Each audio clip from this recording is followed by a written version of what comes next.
première vue, rien n'a changé. Athènes s'étale entre le Pirée et l'Acropole, sous le cagnard. 5 millions d'habitants croisent toujours les mêmes cohortes de touristes, les embouteillages n'ont rien perdu de leur vitalité et une charmante indolence berce la ville. Ce jour-là, tout semble comme avant la crise. Alors ce panorama est un trompe-l'œil, comme ce bus qui débouche quartier Kolonaki. Je croyais trouver Athènes en pleurs, et voici qu'ici Athènes chante et les voix sont magnifiques.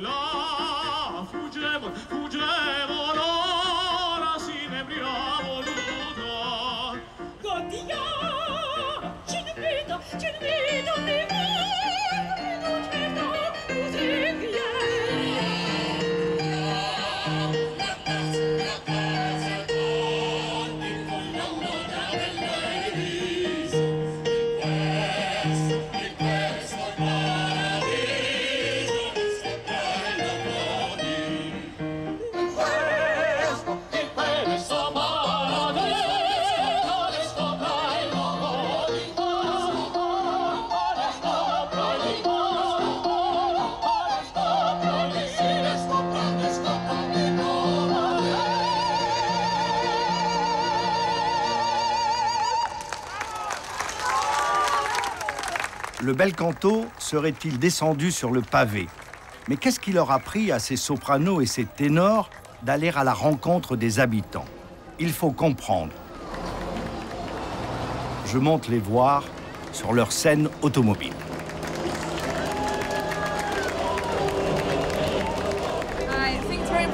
Cette initiative est très importante parce que nous traversons en ce moment une grave crise économique. La situation est catastrophique. Plus rien ne va. Donc c'est bien que dans une période comme celle-là, on puisse amener la musique aux gens. On essaie de donner un peu d'optimisme, d'alléger les souffrances des gens dans cette période difficile. Les solistes et les chœurs de l'Opéra d'Athènes offrent leur talent, leurs élans et leur joie à une population qui, au fond d'elle-même, est groggy, assommée par le poids de la dette. Leurs dirigeants les ont enfumés depuis des décennies et un jour, voici plus de 2 ans, ils découvrent l'ampleur du sinistre. En octobre 2009, les socialistes, le PASOK, remportent les élections.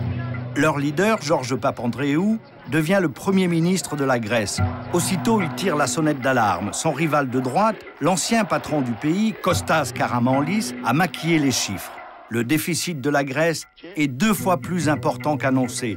La dette publique du pays a atteint un niveau abyssal, 340 milliards d'euros, sauf qui peut. Petros Markaris est écrivain de polar, auteur de scénarii, fin observateur de la société grecque, sa cible, la classe politique. Vous avez l'habitude de parler essentiellement du crime économique, en disant il y a crime économique sur la Grèce. Est-ce que vous pouvez m'expliquer ça?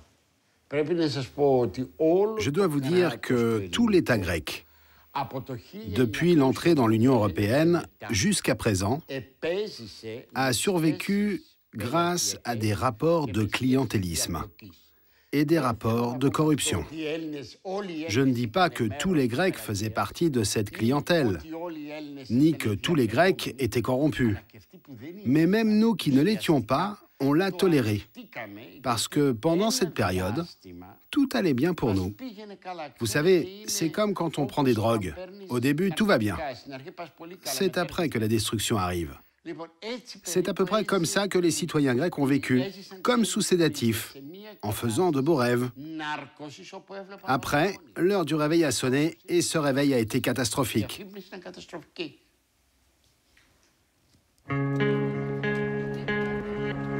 Aujourd'hui, la Grèce doit payer, pas seulement pour la dette, mais aussi pour son insouciance et ses tricheries. Les Evzones de la garde présidentielle peuvent toujours faire les beaux aux portes du palais, le pays, lui, est en lambeaux. Note à la baisse, déficit à la hausse, Le bulletin de santé est si mauvais que l'Europe et l'Internationale de la finance hésitent à se pencher sur le malade. Il agonise et les perfusions qui 2 fois déjà ont été posées par le Fonds monétaire international et l'Union européenne ne sont pas parvenues à le sortir du coma. Il faut pourtant sauver la Grèce pour se sauver soi-même, alors on paye. Mais la Grèce doit marcher au pas. En 3 ans de récession, la population est au bord de l'asphyxie. La rue ne veut pas mourir sans combattre. Pas un jour sans grève, sans manif, et ça bastonne gravement. Tous ne se révoltent pas. Ils subissent, comme ici, à Vati, à 60 km au nord d'Athènes. 1 millier d'habitants, une vie paisible, pas de chômage, que du bonheur. C'était dans l'ancien temps, dans l'avant-crise, et ça paraît si loin aujourd'hui. Maria et Yannis faisaient partie de ces familles promises à une vie sans encombre. Après plusieurs années passées à Athènes, ils décident de revenir dans le village natal de Maria lorsqu'elle tombe enceinte. Les parents leur ont donné un terrain. Grâce à leurs 2 emplois, ils ont pu facilement emprunter pour construire la maison de leurs rêves. En fait, quand on a obtenu l'accord pour notre crédit, tout allait bien. C'est vrai, on était heureux. On gagnait pas mal d'argent et on ne se faisait pas de soucis. Maria, la journaliste, a épousé Yannis, courtier bancaire, en 2007. La maison est en chantier quand le journal qui emploie Maria ferme ses portes. En 2010, elle trouve un job dans la pub. 6 mois plus tard, l'agence ferme sans lui avoir versé aucun salaire. En Grèce aussi, c'est la classe moyenne qui trinque la première. Aujourd'hui, le couple n'a plus que la paye de Yannis pour vivre. En ce moment, je gagne 1 300 € net. Il y a 2 ans, j'en gagnais 2 200. Et avec mon salaire, il y a 3 ans, on gagnait plus de 3 000 €. On a pris un crédit sur 35 ans et on paye chaque mois 730 €. À ça, il faut ajouter ce que je dépense pour aller travailler tous les jours à Athènes. Ça revient à 500 € par mois. Du coup, on est obligé de puiser dans le peu d'épargne qui nous reste. À ce train-là, on n'aura plus rien à Noël. Les perspectives, pas bonnes. La banque qui emploie Yannis prévoit de baisser encore les salaires. 10% en moins l'an prochain. L'an dernier, ou il y a 2 ans, on n'imaginait même pas qu'on ne pourrait plus partir en vacances ou qu'on ne pourrait plus faire nos courses au supermarché. Ce n'est pas une descente aux enfers qu'on vit, c'est une chute libre. Et pour votre crédit, vous allez faire comment? Ben, c'est sûrement notre fille, Mika, qui finira de le rembourser. Et si ça continue comme ça, ce seront peut-être même les enfants de Mika qui paieront. On y pense parfois. Vous vous sentez déprimé? Complètement.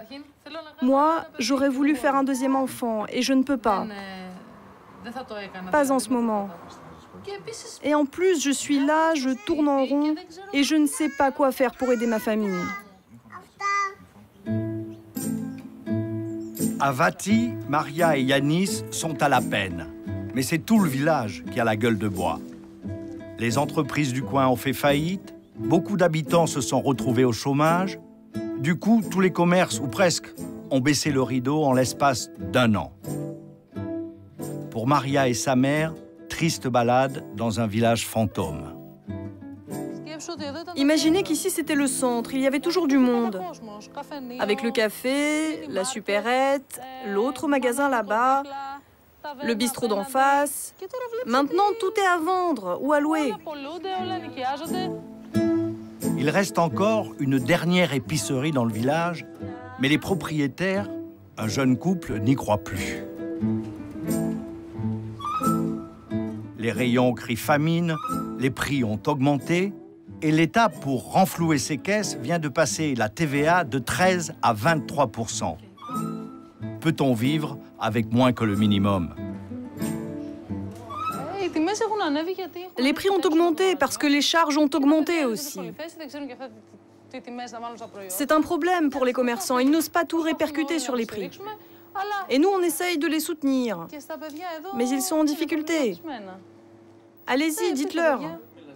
Vas-y, Roxane, raconte. Oui, tout augmente. Le loyer, l'électricité, l'eau. On galère, nous aussi. Avant, on acceptait de faire des ardoises, mais on a décidé d'arrêter, parce que beaucoup de gens ne sont jamais revenus. Donc non seulement on perd des clients, mais on perd aussi l'argent qu'ils nous devaient. Ah, c'est pour ça alors que vous avez mis cette note-là derrière vous. La maison ne fait pas crédit. Et comment vous voyez le futur du village? Le quoi? Quel futur? Il n'y a pas de futur. Et pas juste pour le village. Vous allez partir à l'étranger? Oui. Rejoindre son cousin. Écoutez ça, on revient aux années 60. On revient à l'époque où tout le monde quittait la Grèce pour aller travailler en Allemagne, en Australie. Voilà où on en est. On va devenir à nouveau un pays d'émigrés. En Grèce, le chômage des jeunes dépasse déjà les 40%. Et il s'aggrave. 70% d'entre eux voudraient quitter le pays. 68 000 PME ont été balayées, fermées en une année. Voici Stelios Stavridis, roi de la piscine et chantre du libéralisme. Un patron dynamique, prolixe, paternaliste et très avenant. Pendant 30 ans, il s'est battu pour hisser son entreprise à la tête du secteur. Aujourd'hui, sa société prend l'eau, c'est un comble, et il licencie à tour de bras. Il y a des bureaux qui sont à moitié occupés. Vous voyez, ici. Non, mais laissez le carton, il n'y a pas de problème. Hein. Hop là, voilà. Les cartons, c'est un signe, comme quoi ça déménage, ou ça réaménage des fois. Mais et ici, on avait 3 places de travail, et le bureau est complètement vide. Et si vos employés oublient qu'ils travaillent pour une entreprise de piscine, c'est impossible, hein. Il y en a partout. On avait 115 personnes, et nous sommes maintenant seulement 35, parce qu'on construisait, en 2008, on a construit ici en Grèce, nous, 1190 piscines, dans un an. Cette année, on ne va pas construire plus que 180-200 piscines. Alors, beaucoup moins de gens, beaucoup moins de gens dans les bureaux et beaucoup moins des équipes de construction, hein, parce qu'on a beaucoup moins du travail, c'est clair. Idéal. C'était avant, là aussi. Vous évitez d'aller où? En Grèce, la construction, c'est l'hécatombe. La production a chuté de 80%. Stelios considère ses employés comme ses protégés, ses enfants même. Et pourtant, il doit s'en séparer. Ici, ça, c'est plus les piscines. Hein? Ici, non, c'est les spas showroom. Oui. On a des très bons spas. Andreas Marinis, c'est un électricien qui est avec nous. Πόσα χρόνια είσαι, Andrea? 8 ans et demi, qu'on a dû licencier la semaine passée. Et il est là? Il est là pour dire au revoir aux amis, etc. Mais vous savez, en France, un licenciement, ça se passe pas aussi cool, hein? Il est comme... il est membre de notre famille. On n'a pas assez du travail, il comprend. Vous avez l'air de prendre ça, vous revenez voir le patron, l'entreprise, c'est assez cool, hein? Comment ça se fait? Πώς γίνεται αυτό? Je n'en veux pas à mon patron. On a toujours eu de bonnes relations. Et puis, je comprends la situation. Et surtout, j'espère que si ça va mieux, il pourra me reprendre l'année prochaine.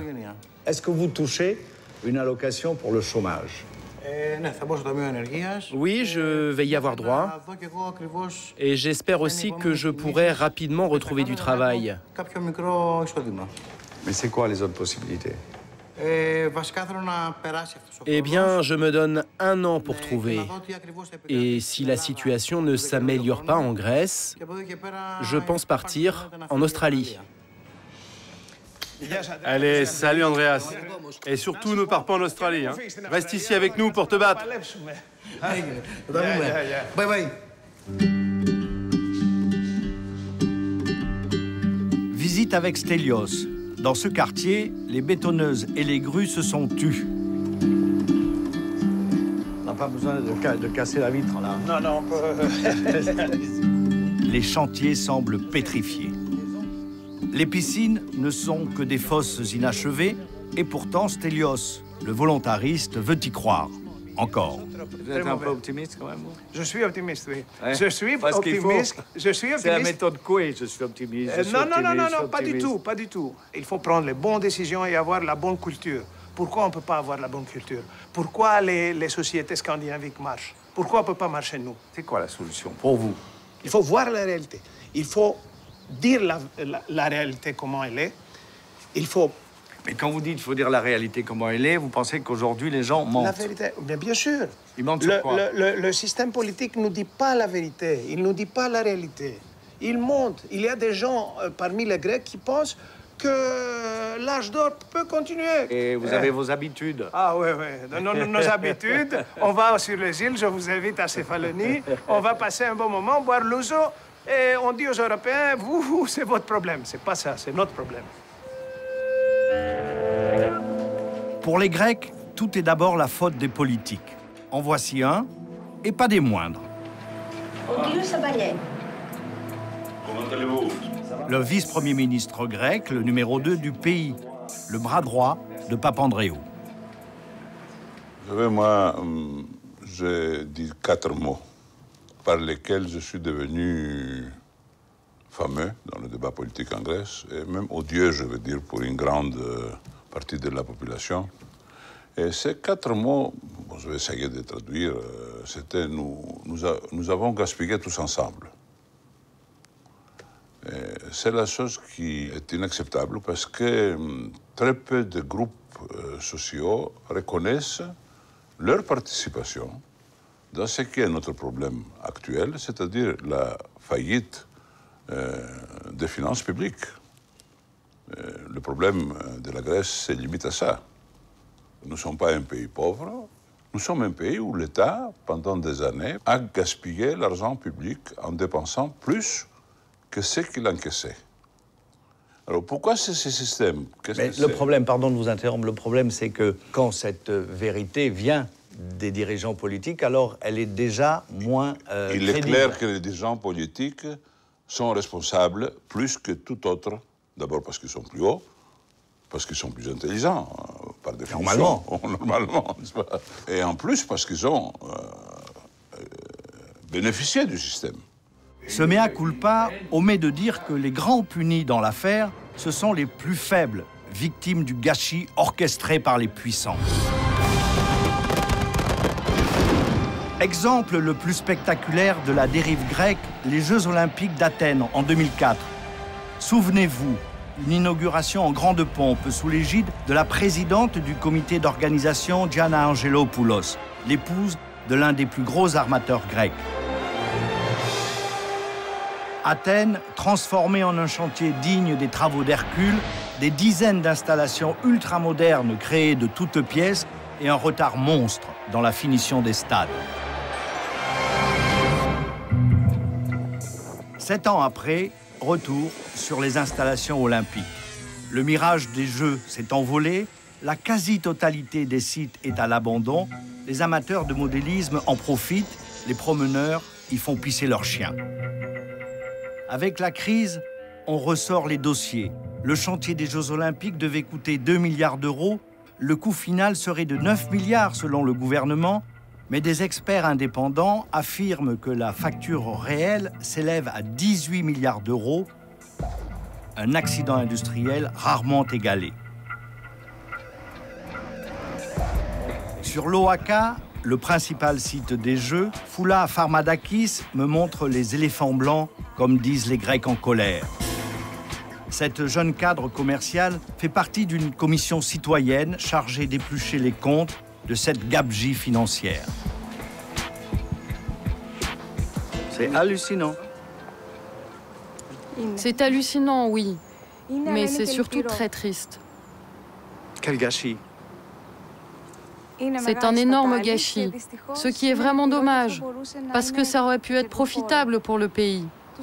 Mais ceux qui ont fait ça n'étaient intéressés que par le profit rapide. Ils ne se sont pas intéressés à l'après, à savoir comment la Grèce pourrait exploiter ces installations. Alors vous, avec quelques amis, enfin avec un groupe de gens, vous essayez de savoir ce qu'est devenu l'argent qui normalement devait financer l'ensemble des Jeux Olympiques, mais dont une partie, semble-t-il, a disparu. Oui, notre but principal est de découvrir enfin combien les Jeux Olympiques ont réellement coûté. Qui est mêlé à cette affaire? Quelles sont les entreprises qui ont participé à la construction de toutes ces installations? Et surtout, de déterminer si vraiment toutes ces dépenses étaient justifiées. Et alors, c'est quoi votre conclusion? Il est certain qu'il y a quelque chose qui ne s'est pas bien passé. Par exemple, l'aménagement du stade olympique. Le budget initial était de 3,1 millions d'euros. Son coût final a été de 399 millions. Cela veut dire qu'il y a des gens qui ont volontairement sous-évalué le coût des Jeux olympiques. Mais il y en a surtout un certain nombre qui s'en sont mis plein les poches. Et vous êtes arrivé à trouver des gens qui ont profité, qui ont mis de l'argent dans la poche?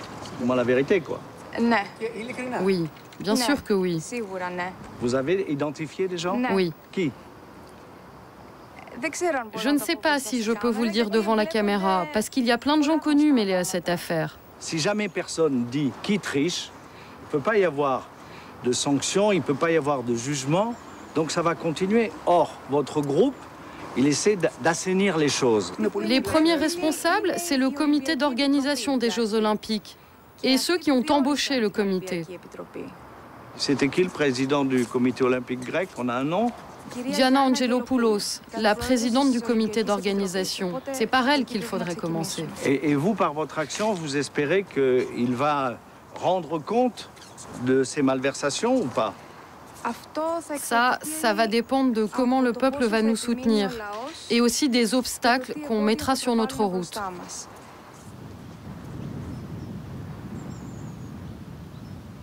L'entretien et le gardiennage des sites olympiques coûtent 50 millions par an aux Grecs.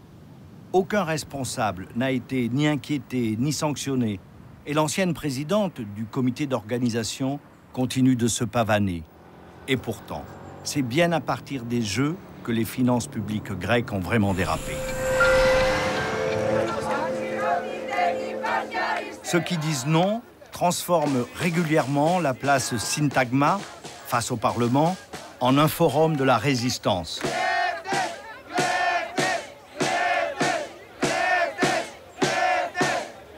Assez de ce système clientéliste et corrompu, assez de ces mesures de rigueur imposées par l'Europe et le FMI, ils se regroupent sous la bannière des indignés, ce mouvement qui a fait des émules en Espagne et en Israël. Ici, pas de leader, pas de porte-parole officiel, c'est désorganisé. Le mouvement se veut citoyen, ouvert à tous, jeunes et moins jeunes, altermondialistes, extrême-gauche, patriotes, pop dissidents et amateurs de câlins gratuits.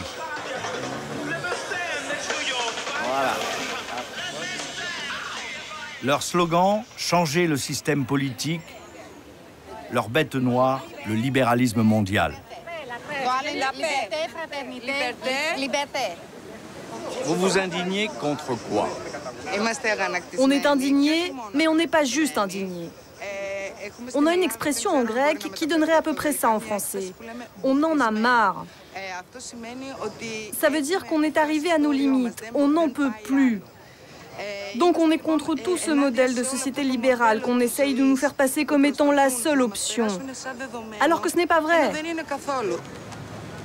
Vive la Révolution française. Vive Robespierre.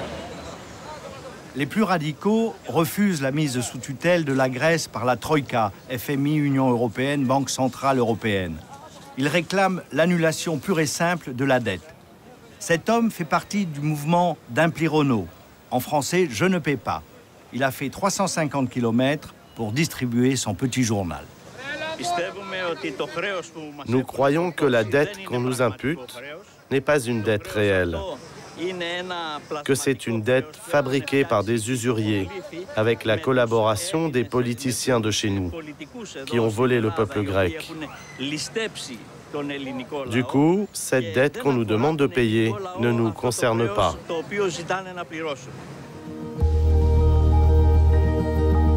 Le capitalisme aux chiottes et les banques avec, refrain connu. Pourtant, ce discours gagne du terrain et l'hostilité affichée contre l'Europe finit par surprendre. Léonidas Vatikiotis est économiste, proche des indignés. Il a écrit un livre, Debtocratie, et co-réalisé un documentaire du même nom.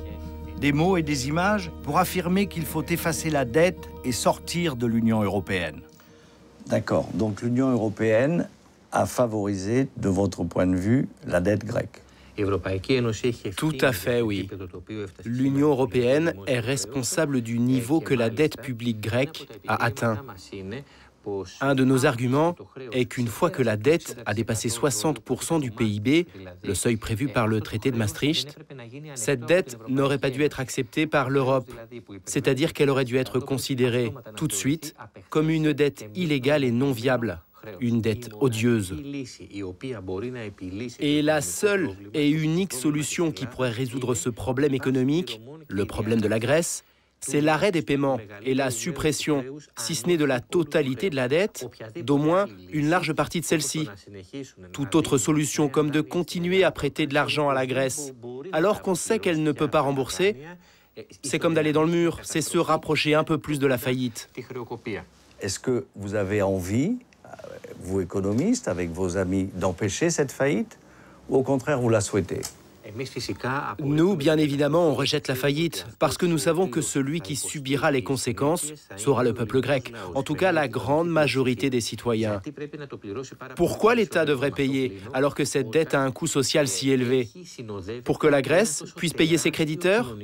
Il faut savoir que la plus grande partie du budget de l'État grec sert à payer les intérêts de la dette, et non à payer les salaires ou les retraites. Pour que la Grèce puisse continuer à servir ses créditeurs, elle fermera cette année 1056 écoles et aussi 54 hôpitaux. Et pour la première fois dans notre histoire, les enfants des écoles primaires n'auront plus de livres gratuits. Donc la Grèce revient aux années 50 pour rembourser une dette publique qui n'est pas gérable. C'est pour cela que nous disons qu'elle ne doit pas être payée.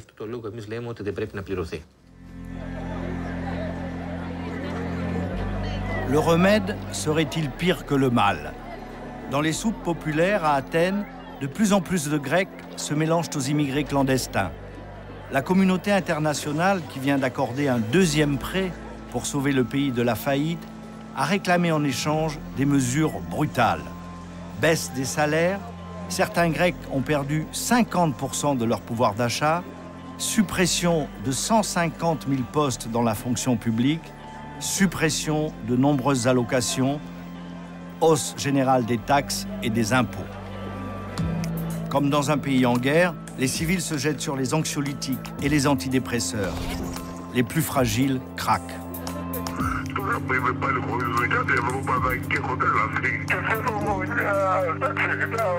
Le 10-18, le numéro d'urgence, il est assailli. Depuis la crise, 50% de suicides en plus.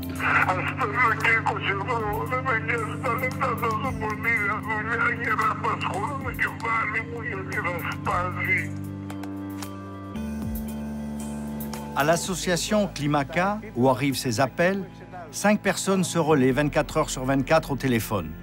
Parmi eux, un psychiatre qui consulte aussi par téléconférence. Le psy parle avec Christos. Après avoir perdu son emploi, ce petit entrepreneur des Cyclades a divorcé, tenté de se suicider.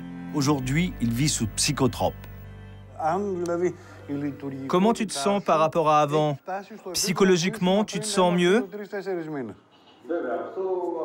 Ces 10 derniers jours, j'ai beaucoup mieux dormi. C'est mieux car avant, je me réveillais toutes les heures. Je n'ai plus de pensées négatives. Toutes mes pensées sont plus positives. Toujours pour le mieux. Les ravages sont terribles au sein des familles grecques. Divorce, violence conjugale, adolescents à la dérive. Tout ça, c'est la faute de la crise économique. Sans pouvoir me rendre compte, ça a affecté toute ma vie. Jusqu'ici, tout roulait bien. Je n'aurais jamais cru en arriver là. On voit qu'il y a un fort impact de la crise sur la santé psychique des Grecs. Le soutien psychologique nous a permis d'observer des choses qu'on ne voyait pas avant. Les gens qui viennent consulter aujourd'hui ne seraient jamais venus il y a quelques années. Ce qui ressort de cela, c'est qu'ils ont perdu la capacité de rêver. Les Grecs paient très cher la facture de la rigueur. Faut-il pour autant, comme le réclament les indignés, refuser de payer la dette et quitter l'Union européenne?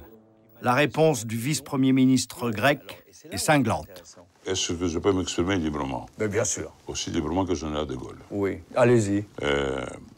Ça, ce sont des communistes, ce sont des fascistes, et ce sont des cons.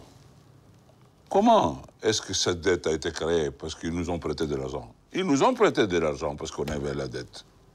N'est-ce pas?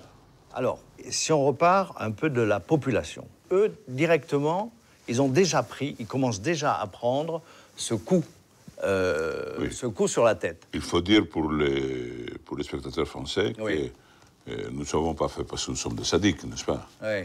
On avait une cessation de paiement devant nous. Oui. Et on a eu, grâce à la solidarité communautaire, un prêt. Mais ils ont imposé certaines conditions. Je suis d'accord, mais les deux classes politiques sont quand même critiquées. Il y a le parti du gouvernement qui applique cette politique qui est bien connue, qui est très désagréable, qui est très difficile à faire passer, mais nous sommes décidés de la mener jusqu'au bout. Et il appliquera les ordres venus de Bruxelles, entre autres, une série de privatisations. Le célèbre Pirée, le port d'Athènes, depuis toujours une fierté pour les Grecs. Aujourd'hui, le symbole du bradage du pays. La Troïka impose un programme de privatisation de 50 milliards d'euros.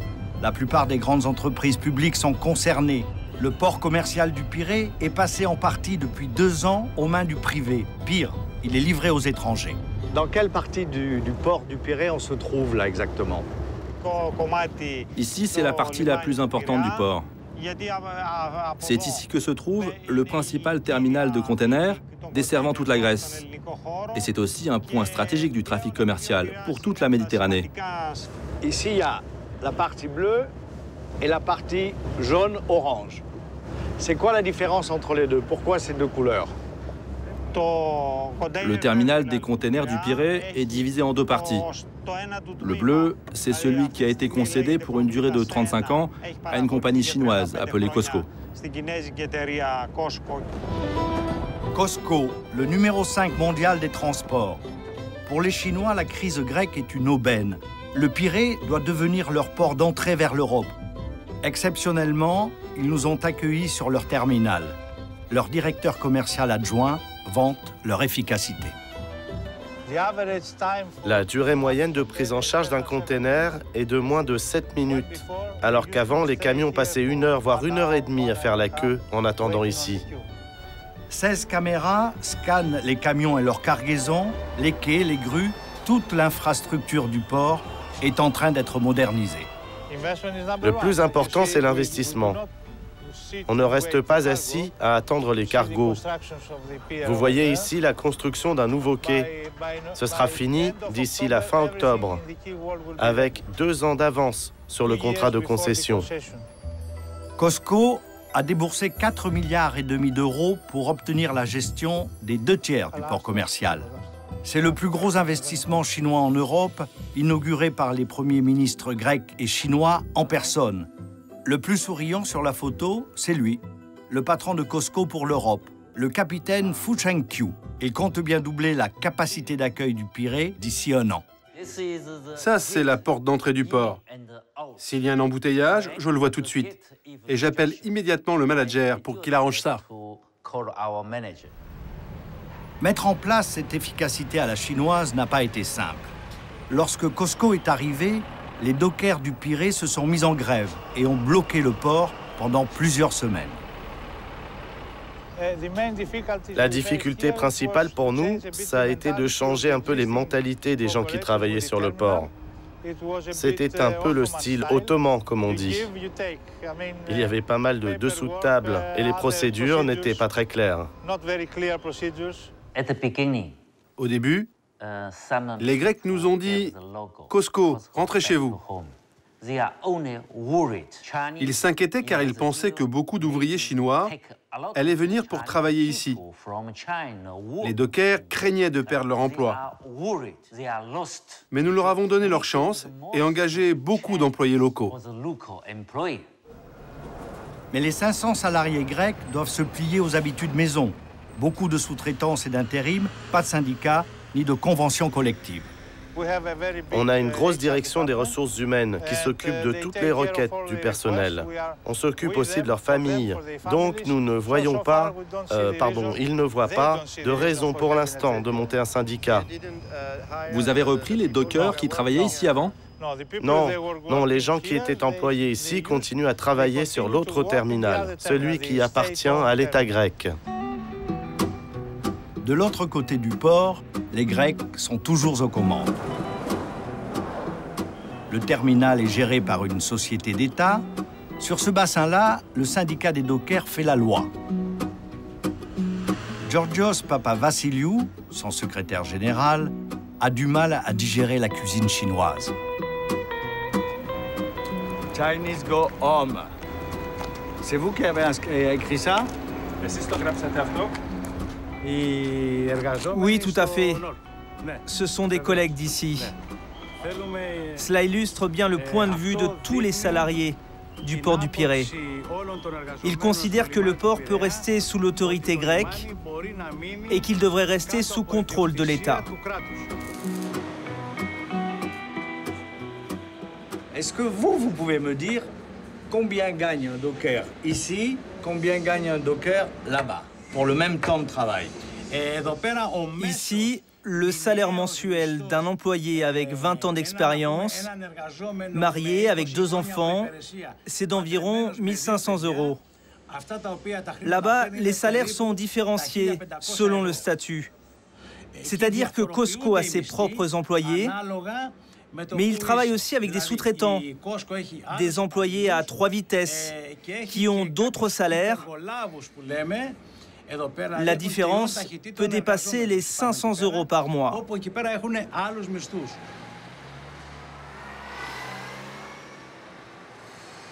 C'est-à-dire que vous avez peur qu'ils appliquent pour vous les mêmes conditions de travail? C'est exactement ça. Et vous savez, tout ça ne s'applique pas seulement à Cosco. Cela va se répandre autour de nous, ailleurs et partout. Les Grecs redoutent les privatisations.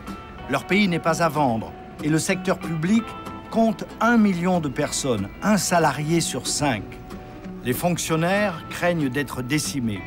Petros Markaris souligne l'hypertrophie du secteur public.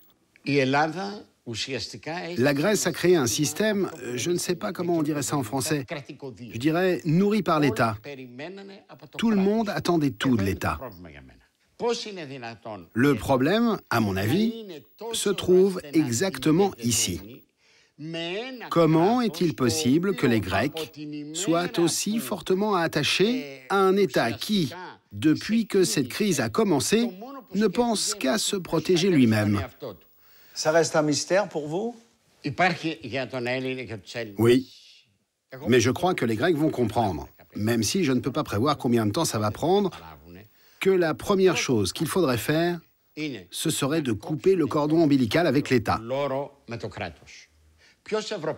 Quel homme d'affaires en Europe confierait à un manager qui a fait couler son entreprise la tâche de la ressusciter?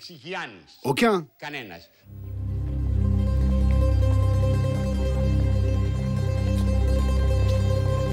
La classe politique est carbonisée. L'État n'a plus rien de providentiel. Des Grecs commencent à prendre leur destin en main, par petites touches. En attendant, c'est bien la famille qui reste la dernière bouée de sauvetage, la seule qui puisse éviter la noyade.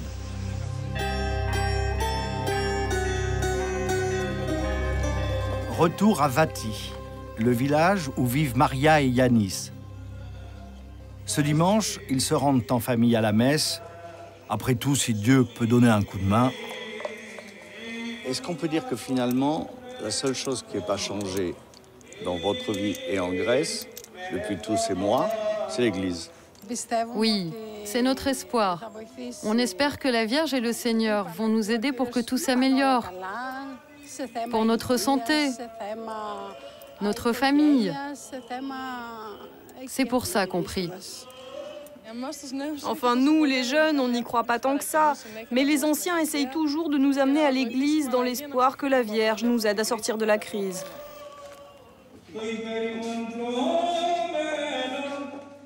L'Église orthodoxe, fastueuse, omniprésente, ancrée au plus profond de la culture grecque. Sa hiérarchie commence à être montrée du doigt. Trop peu solidaire en ces temps de crise. Premier propriétaire foncier du pays, elle possède quelques entreprises prospères, les peuples les plus puissants roulent en voitures de luxe et pourtant, l'Église ne paye pas d'impôts. En dehors du pain béni qu'elle distribue généreusement, elle est plutôt radine. Mais aujourd'hui, un petit air de messe, ça ne suffit pas. La solidarité familiale, c'est plus sûr qu'une bénédiction. Et les parents sont les derniers remparts. Ceux de Maria possèdent la dernière auberge encore ouverte du village. Mais eux aussi commencent à fléchir. Personne ou presque ce dimanche dans leur taverne. Ça n'a pas l'air d'aller fort, hein, ça va pas? Non, pas du tout. Vous regardez depuis un moment la terrasse qui est vide, vide complètement. Oui, il y a 2 ans, sur cette place, il y avait 300 chaises et plein de clients. Aujourd'hui, il y a à peine une 50aine de chaises. Avant, on employait 5 personnes ici. On a dû licencier tout le monde. Vous perdez de l'argent en ce moment ici. On met 2000 € tous les mois dans ce restaurant. Ce sont nos économies qu'on investit pour pouvoir continuer à travailler. Bon. Alors on va manger ici, nous. Voilà, ça fera déjà quelques clients. Dans la taverne, plus jamais de coups de feu en cuisine. Mais ils sont tous là à s'activer pour faire semblant d'exister. Même la petite sœur étudiante met la main à la pâte. Ça semble dérisoire. Pour eux, c'est essentiel. Est-ce que vous lui donnez de l'argent quand elle travaille avec vous? Quand on fait des bénéfices, oui. On essaie de les aider. Mais rien n'est sûr. Il n'y a rien de régulier. De toute façon, ici, on ne gagne plus assez pour faire vivre à la fois Maria et nous. Il faut absolument qu'elle retrouve du travail. Et malheureusement, il n'y en a pas. Maria, est-ce que ça vous aide un peu quand même? Oui, c'est sûr. Et surtout, on n'a pas besoin d'acheter de viande. Mon père nous en donne. Ni de fruits ou de légumes. Tout ça, c'est mon père qui l'achète pour nous. La famille a servi de secours, en quelque sorte. Oui, on aide autant qu'on peut pour entretenir les enfants. Pour soutenir notre fille qui fait ses études à Athènes. En Grèce, vous savez, les mamans considèrent qu'elles ont l'obligation d'aider leurs enfants à vivre. Et ma mère souffre de cette angoisse. Elle ne peut plus nous aider comme elle nous aidait autrefois. L'auberge a bien failli fermer. Passera-t-elle l'hiver, qu'il semble loin, le temps de l'abondance? Voilà comment était la place. Regardez le monde qu'il y avait. Vous aimiez bien ce temps-là? Évidemment, de voir notre taverne pleine, c'est important pour nous, même si ça ne rapportait pas beaucoup. Moi, je suis nostalgique. Je deviens nostalgique quand je pense à ces soirées. De voir la taverne pleine de monde et toute la famille au travail.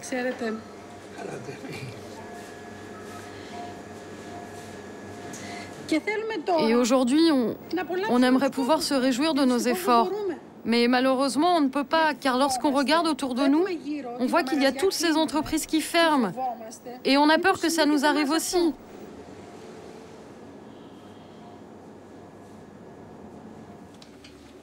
La terrasse reste désespérément vide. À l'extérieur, je suis le seul client. C'est flippant. Tenir, résister coûte que coûte. Les Grecs connaissent, leur histoire le prouve. Changer les mentalités, pourquoi pas, si cela permet de survivre. Betty Tsakarestou, sociologue et professeur à l'université d'Athènes, y croit. L'auteur de ce graffiti aussi. Je dirais que depuis 2 ans, j'ai vu les Grecs, mes concitoyens, mais aussi moi-même, passer par différentes phases. Il y a d'abord eu la stupeur, le choc, puis l'indignation. Mais maintenant, nous sommes dans une phase où on réfléchit sur les forces créatives qui existent dans ce pays. C'est ce qui me plaît beaucoup. De plus en plus de gens essayent de prendre des initiatives nouvelles.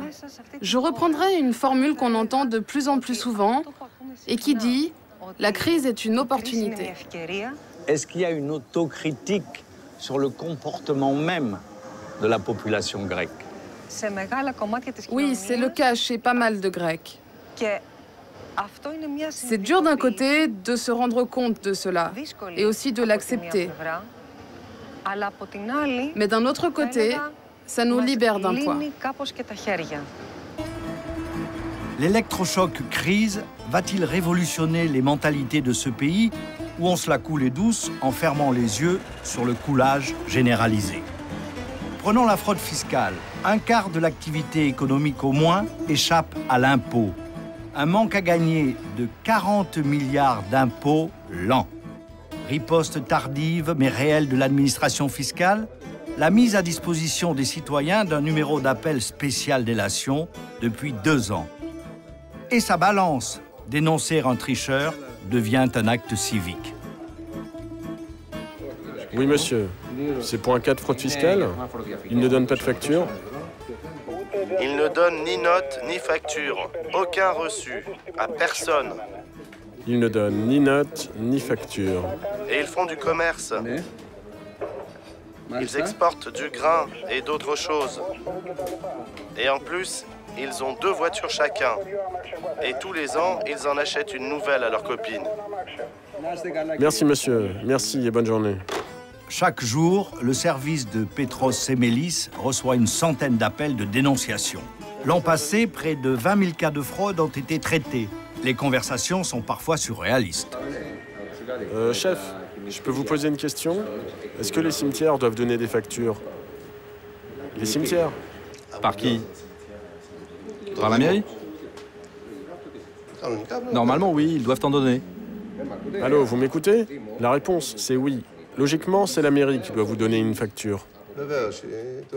Bien sûr, la fraude, c'était un sport national. La plupart des gens ne payaient pas tous leurs impôts. Là où il y avait vraiment le plus de fraude, c'est chez les travailleurs indépendants. Des médecins, des avocats, il y en avait beaucoup qui ne fournissaient jamais de facture.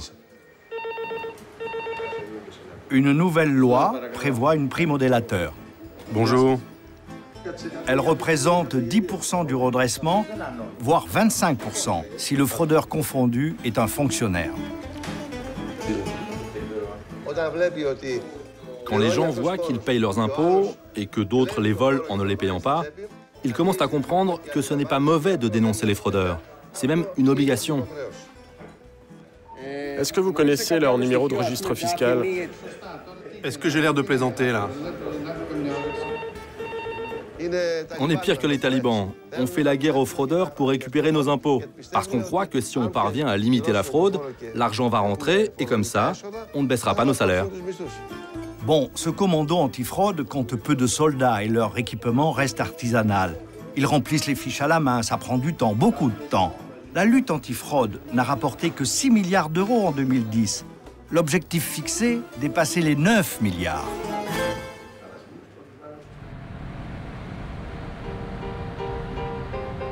Sur le fumier de la corruption et de la fraude, quelques fleurs éclosent pourtant.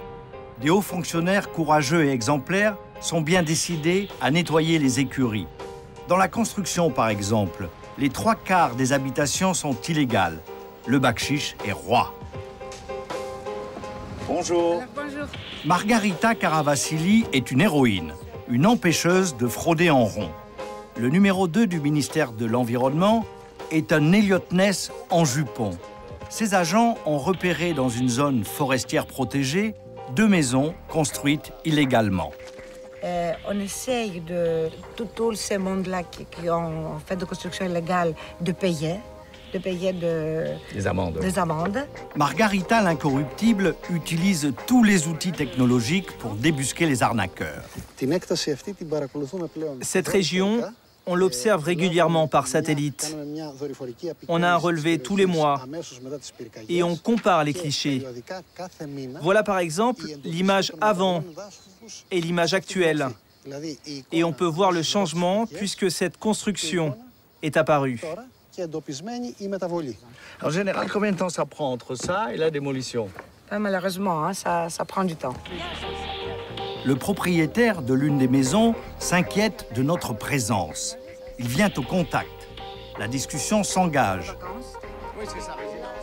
La mauvaise foi est de mise. C'était le terrain de son père. Et toute la maison est illégale? Toute la maison est illégale. Et il le dit tranquillement? Oui, sans permis de construire. Vous vous êtes jamais posé la question de savoir si c'était normal de construire une maison comme ça, sans aucun permis de construire? Ça vous paraissait naturel? Moi, je ne suis pas au courant de ces lois. J'ai quitté la Grèce quand j'avais 13 ans. Mais si une partie de la maison est illégale, je la démolirai. Mais en partie seulement, pas tout. Moi, ce que je veux, c'est qu'on ne me coupe pas la tête. Régulariser ces infractions, pour Margarita, c'est loin d'être gagné. Les patrons de la politique et du business renâclent. Ces prises de position contre des élus qui avaient construit illégalement ont dérangé en haut lieu. Virée par le précédent gouvernement, elle a réintégré son poste à l'arrivée de Papandréou. Elle garde sa méfiance et sa détermination. On fait vraiment tout ce qu'on peut, jour et nuit. Et sans argent, sans moyens, sans beaucoup de avec c'est ça, une motivation ouais. Et c'est pas beaucoup. C'est déjà, c'est très peu, je le sais. Mais c'est le début. Mais c'est le début, et ça donne des messages. C'est fini de rigoler, quoi. Oui, c'est fini de rigoler. C'est fini de rigoler. Chiche, réplique l'Europe et le FMI qui attendent de voir et s'impatientent. Comment demander d'immenses sacrifices à la population? Comment rembourser et faire repartir en même temps l'activité économique? L'équation paraît insoluble.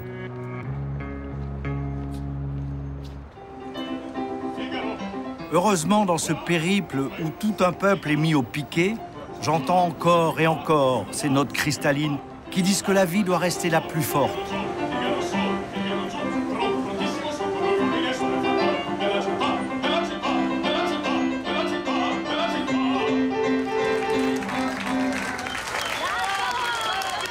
Bravo aux chanteurs de l'Opéra d'Athènes et bon courage aux Grecs.